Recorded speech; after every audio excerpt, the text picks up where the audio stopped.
पुनि प्रणवऊ पृथुराज समानम, पर अघ सुनई सहस दस कानम।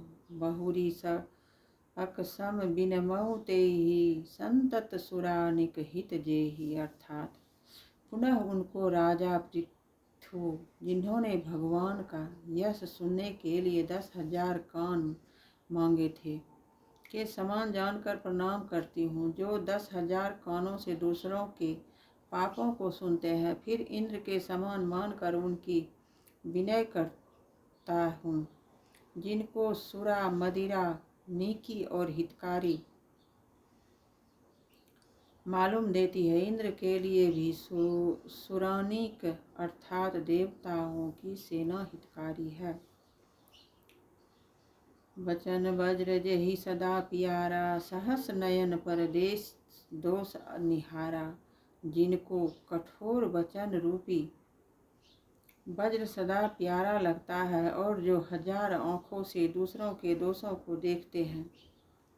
दुष्टों को यह रीति है कि वे उदासीन शत्रु अथवा मित्र किसी का भी हित सुनकर जलते हैं। यह जानकर दोनों हाथ जोड़कर यह जन प्रेम पूर्वक उनसे विनय करता है।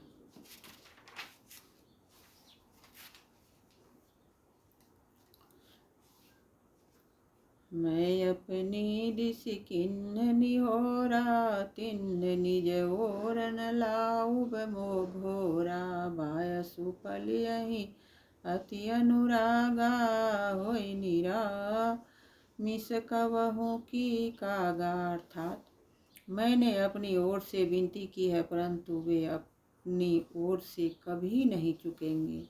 कौवों को बड़े प्रेम से पालिए, परंतु वे क्या कभी मांस के त्यागी हो सकते हैं।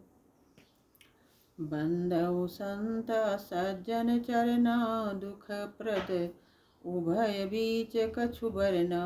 बिछुरत एक प्राण हरि लेहि, मिलत एक दुख दारुण देहि। अर्थात अब मैं संत और असंत दोनों के चरणों की वंदना करती हूँ। दोनों ही दुख देने वाले हैं, परंतु उनमें से कुछ अंतर कहा गया है। वह अंतर यह है कि एक संत तो बिछुड़ते समय प्राण हर लेते हैं और दूसरे असंत मिलते हैं तब दारुण दुख देते हैं। अर्थात संतों का बिछुड़ना मरने के समान दुखदायी होता है और असंतों का मिलना।